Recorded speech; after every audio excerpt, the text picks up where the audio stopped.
Hello my dear friends and scholars, welcome back to all of you once again to your own channel Anand the Law Concept ATLC. Friends, today we are going to discuss one more chapter and the chapter number is 4 from the Code of Criminal Procedure CRPC 1973. Chapter number 4 के तहत दो sections हैं, section A है, section B, या जिसे आप part A part B कह सकते हैं। पार्ट बी है power of superior officer of police, part B है aid to magistrate and police. A में बात करेगा सुपीरियर ऑफिसर की पावर की जो पुलिस हायरार्की में होता है, दूसरा पार्ट कहता है बी पार्ट की मजिस्ट्रेट एंड जो पुलिस होती है उनको सहायता प्रदान करने के बारे में बात करता है। But before we starting this I want to mention something कि अगर आपने अभी तक हमारा टेलीग्राम ग्रुप नहीं ज्वाइन किया है तो टेलीग्राम ग्रुप ज्वाइन कर लीजिए। आप सीधे सीधे इस वीडियो के डिस्क्रिप्शन में जाइएगा जहां पे लिंक दे रखा है, या फिर आनंद द लॉ कॉन्सेप्ट सीधे टेलीग्राम में सर्च मारिएगा। दूसरी चीज यह है कि आपको इसी वीडियो के डिस्क्रिप्शन बॉक्स में एक लिंक मिलेगा जिसमें आज से और आगे जितने भी वीडियोस आएंगे, जितना भी मैं पढ़ाऊंगा उसका एक क्वेश्चन फॉर्मेट नीचे मिलेगा क्विज के फॉर्म में। तो आप उसको नीचे क्लिक कीजिएगा और आप सीधे सीधे आज के पढ़ाए गए क्वेश्चंस पे पहुंच सकते हैं, जो कि नंबर ऑफ क्वेश्चंस मैटर करेगा ऑन ईच एवरी टॉपिक। जैसे जो आज का टॉपिक है बहुत छोटा टॉपिक है, 2-4 क्वेश्चंस बनते हैं, मैक्सिमम आपको हो सकता है 5 क्वेश्चन मिले और इस वीडियो के रिगार्डिंग में। बाकी भी सारे वीडियोस में आप धीरे धीरे ये सुविधा पाएंगे और सबसे बड़ी चीज फ्री ऑफ कॉस्ट है। ये सारी चीजें क्या हैं? फ्री हैं। आप सीधे जाइए, अपने आप को इवैल्यूएट कीजिए कि आपने अब तक मेरे पढ़ाए द्वारा क्या समझा है इस वीडियो में, उस पे जाइए, सबमिट कीजिए, आप क्वेश्चंस देखिए, एनालाइज कीजिए कहाँ दिक्कत हो रही है। आपका एक ईमेल भी मेरे पास आएगा, आपका रिपोर्ट कार्ड, मैं आपको उसमें करेक्शन करवा के भेजूंगा। आप मुझसे पर्सनली वहां से चैट भी कर सकते हैं। फिलहाल आइए आज शुरू करते हैं हम ए पार्ट को लेकर के, power of superior officer of police, section 36। याद रखिएगा क्वेश्चन यही पूछता है कि किस सेक्शन के तहत सुपीरियर ऑफिसर क्या कहते हैं जूनियर ऑफिसर का पावर इस्तेमाल कर सकता है। तो जो हायरार्की होती है पुलिस में उसमें क्या कह रहा है, सुपीरियर ऑफिसर, ऑफिसर हम मानते हैं कहां तक, इंस्पेक्टर या सब इंस्पेक्टर तक, उसके नीचे नहीं मानते हैं। ठीक है, तो जितने भी सुपीरियर ऑफिसर हैं, deputy SP, SP, DIG, DGP, कोई भी है, वो अपने नीचे वाले के पावर को इस्तेमाल कर सकता है। क्या कहता है ये, power police officer superior to officer in charge of a police station में एक्सरसाइज सेम पावर। जो भी officer in charge of the police station का सीनियर ऑफिसर है वो क्या करेगा, अपने से नीचे वाले के पावर को इस्तेमाल कर लेगा।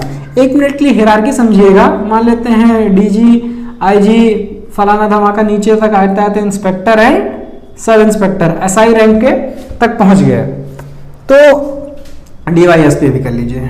ठीक, तो या तो ये ऑफिसर इंचार्ज होगा या फिर ये भाई साहब होंगे। तो इनके जितने भी ऊपर वाले होते हैं वो सब नीचे वाले की पावर का इस्तेमाल कर सकते हैं। यही बात ये कहता है सेक्शन 36। आपसे एमसीक्यू में प्रीलिम्स के एग्जाम में सिर्फ यही क्वेश्चन आता है 36 को लेकर के कि सेक्शन कौन सा है जिस सेक्शन के तहत एक पुलिस ऑफिसर अपने से नीचे पदाधिकारी का पावर इस्तेमाल कर सकता है। तो आपको सेक्शन याद रखना है, सेक्शन 36।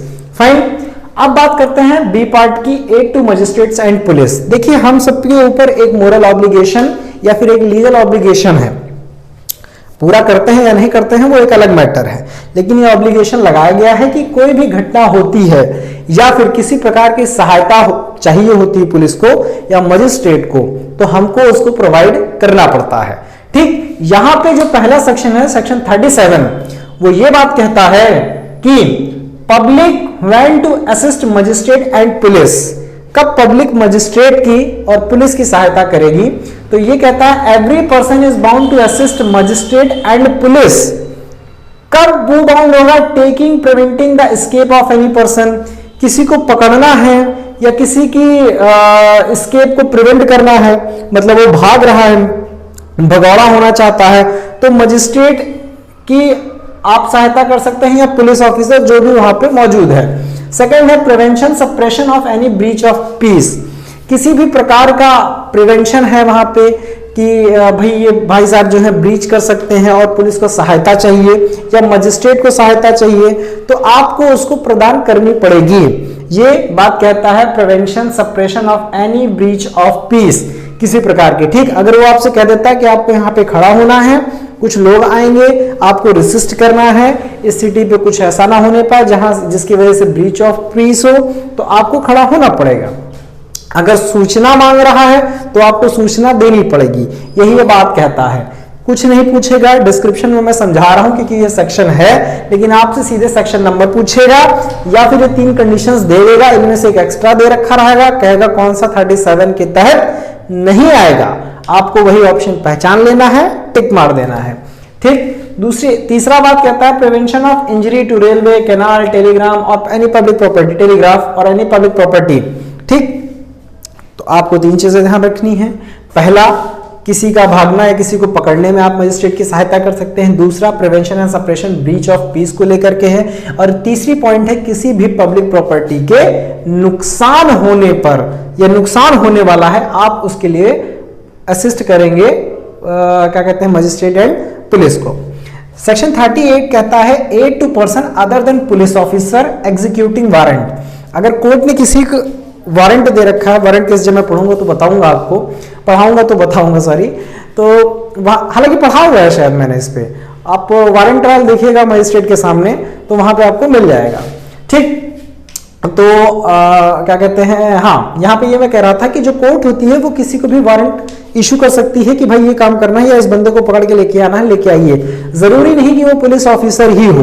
तो अगर कोई ऐसा व्यक्ति है जिसको कोर्ट ने कोई वारंट इशू कर रखा है कि जाओ ये काम करके आओ, तो वो उस पर्सन को आपको सहायता प्रदान करनी पड़ेगी। Aid to person other than police officer executing the warrant, जो निष्पादन कर रहा है वारंट का, जो एग्जीक्यूट कर रहा है, वो कोई भी पर्सन हो, आपको उसकी सहायता करनी पड़ेगी, जिस प्रकार अगर पुलिस कर रही होती और आप उसकी सहायता कर रहे होते।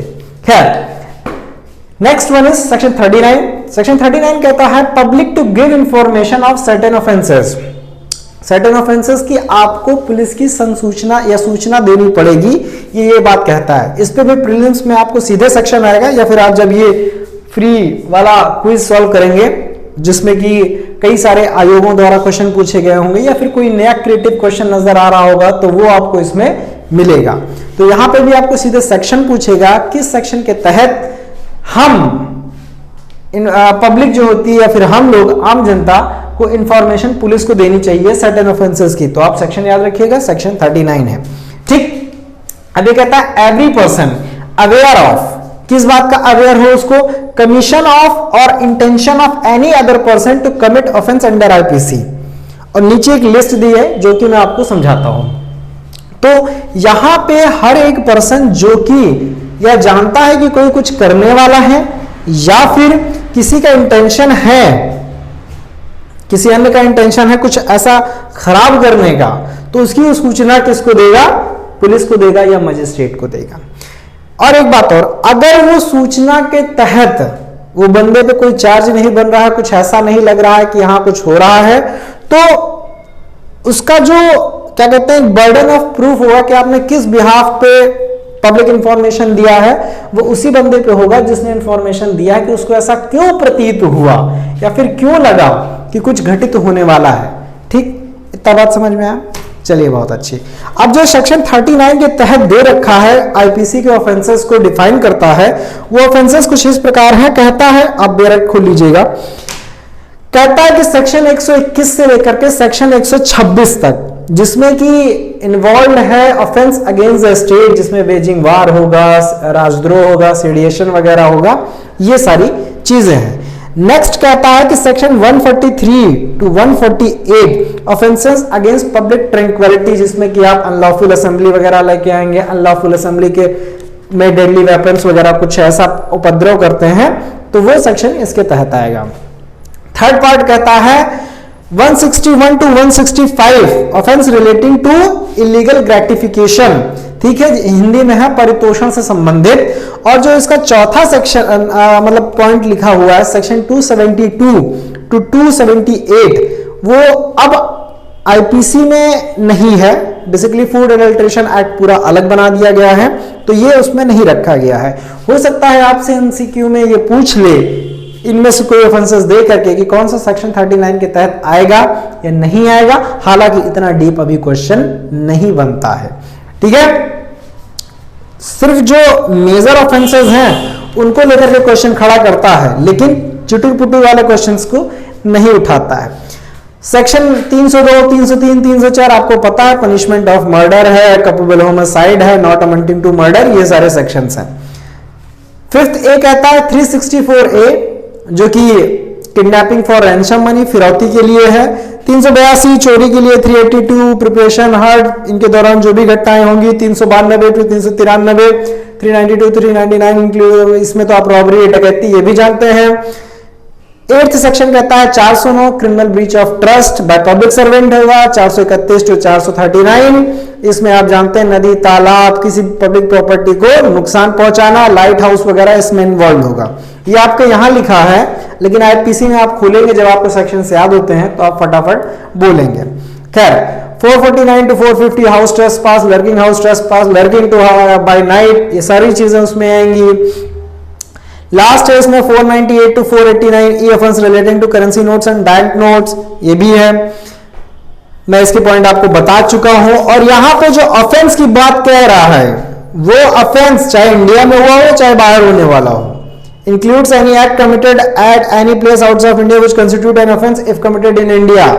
इंडिया में अगर वो कमिट करता है तब तो डेफिनेटली एक ऑफेंस है, लेकिन अगर वही ऑफेंस बाहर कर रहा है तो वो भी एक ऑफेंस के तहत माना जाएगा, अगर उसकी इंडिया में उसको एक ऑफेंस का क्या कहते हैं स्टेटस दिया गया है उस कृत्य को तो। ठीक, अब बात करते हैं सेक्शन 40 की। इधर सेक्शन 40 कहता है duty of officer employed in connection with the affair of a village to make certain report. Basically इसको ग्राम पुलिस अधिकारी या विलेज पुलिस ऑफिसर के नाम से भी जानते हैं, कहीं कहीं डिस्टॉर्टेड फॉर्म चौकीदार मिलता है, कह सकते हैं अगर चौकीदार का कॉन्सेप्ट आपके उसमें आता है तो, पर मैं इसकी पूरी पुष्टिकरण नहीं कर रहा हूं। हाँ, लेकिन विलेज पुलिस ऑफिसर के नाम को मैं पूरी तरीके से पुष्टिकरण करता हूं। सीधे सेक्शन पूछता है कि सेक्शन 40 में क्या मेंशन है, ग्राम पुलिस अधिकारी, विलेज पुलिस ऑफिसर। अब ये भाई साहब को क्या किया जाएगा, ये भाई साहब एम्प्लॉयड होते हैं और ये जो भी घटनाएं घटती हैं ना, ये नियरेस्ट मजिस्ट्रेट को या police officer in charge of the police station को देना ही देना रहता था। बेसिकली ये कॉन्सेप्ट लिया गया था ब्रिटिश एरिया में, ब्रिटिश टाइम में, एरा में, और तब से हमने जब अपना नया सीआरपीसी बनाया 1973 में, तो इस चीज को रखा क्योंकि तब भी दूर दराज गांवों में या फिर बहुत सारे ग्रामों को मिला करके एक पुलिस थाना हुआ करता था, इसलिए इस कॉन्सेप्ट को तब से चलने दिया। आज के टाइम में ग्राम पुलिस अधिकारी कुछ होता नहीं है, रिलेवेंट नहीं है, लेकिन सेक्शन पूछता है इसलिए हम लोग को पढ़ना है। इसके तहत वो किन ऑफेंसेस की सूचना देगा, अगर कोई ऐसा व्यक्ति है जो कि परमानेंट है, टेम्पोररी रेजिडेंट है, जो कि नोटोरियस रिसीवर और वेंडर ऑफ स्टोलन प्रॉपर्टी से रिलेटेड है, रॉबरी है, एस्केप्ड पर्सन या प्रोक्लेम्ड ऑफेंडर आया है गांव में, या फिर भगोड़ा कोई है। प्रोक्लेम्ड ऑफेंडर कौन होगा, जिसको कोर्ट ने ऑफेंडर घोषित कर रखा है या फिर किसी सरकार ने ही उसको घोषित कर रखा है। ये जब मैं आईपीसी पढ़ाऊंगा आपको तब बताऊंगा कि प्रोक्लेम्ड ऑफेंडर क्या होता है, लेकिन जितना भी आप समझते हैं प्रोक्लेम्ड ऑफेंडर की डेफिनेशन, उससे जानिए कि सेक्शन 40 में प्रोक्लेम्ड ऑफेंडर की बात को भी रखा गया है। द कमीशन और इंटेंशन ऑफ द क्या कहते हैं सेक्शन 145, 148, इनके तहत कोई ऑफेंसेस होता है 113, 144, 145, 148 तक। ठीक, सडन एंड अननेचुरल डेथ का क्या होता है कि अब तो डेथ सर्टिफिकेट बनने लगे हैं, पहले क्या होता था कि कोई भाई मर गया गांव में, अब उसकी सूचना मजिस्ट्रेट के पास तक पहुंचती थी या फिर पुलिस थाने में पहुंचती थी, ऐसे कोई पुलिस वाला नहीं आ जाता था आपके गांव में। ठीक, तो उसकी भी सूचना दी जाती थी। कोई भी सस्पिशियस सर्कमस्टांसेस हैं डेथ के दौरान या फिर कुछ ऐसी गतिविधियां चल रही हैं गांव में, तो उसकी भी वो जानकारी देता था। ठीक, जो ई पॉइंट है वो बाउंड्री से रिलेटेड है कि भाई बाउंड्री, मान लीजिए कोई गांव है आसाम का, ठीक, या फिर राजस्थान का है, हालांकि राजस्थान में दिक्कत हो जाएगा, आसाम का मान लीजिए डिस्प्यूटेड बाउंड्रीज है, तो जो भी कुछ ऐसा ऑफेंस जो बाउंड्री के उधर हो रहा है, क्योंकि अब मान लीजिए इंडिया चाइना के बीच में बाउंड्री तो है नहीं कुछ खास, ठीक, ऐसे कोई रेखा तो खींची नहीं हुई, एक डिफाइंड एरिया है, इसी को लेकर के डिस्प्यूट है, तो जो गांव यहाँ पे हैं, ठीक, वो यहाँ क्या हुआ या उधर क्या हुआ, इसकी भी सूचना अपने मजिस्ट्रेट को या फिर पुलिस ऑफिसर इंचार्ज या फिर in charge of a police station को देते हैं। यही बात वो कहता है ई पॉइंट। ठीक है, कोई दिक्कत? कोई दिक्कत नहीं है बॉस। अब आइए 302 के तहत जो भी घटनाएं होंगी, मतलब पनिशमेंट ऑफ डेथ वगैरह के लिए अगर कुछ ऐसा लग रहा है कि ये मर्डर से रिलेटेड है तो उसकी भी वो क्या करेगा, सूचना देगा। या फिर किसी क्राइम को प्रिवेंट करने के लिए या फिर चोरी के माल को पकड़ने के लिए या फिर सेफ्टी ऑफ एनी पर्सन और प्रॉपर्टी से संबंधित उसको लगता है कि ये रीजनेबल है, उसको देना चाहिए, तो वो मजिस्ट्रेट को या फिर पुलिस इंचार्ज को देगा। ठीक, अब यहां पे जो वैलिज की डेफिनेशन है वो आपसे कभी नहीं पूछेगा और इस प्रकार चैप्टर 4 का अंत हो जाएगा। अब आप इस जो भी लिंक में है वहां पे जाके इसको सॉल्व कीजिएगा, टेलीग्राम ग्रुप को डाउनलोड कीजिएगा, उसमें सब्सक्राइब कीजिएगा, ये इमेज आपको वहां पे भी मिल जाएगी। So thank you so much for watching this videos and must subscribe and share the channel. Thank you.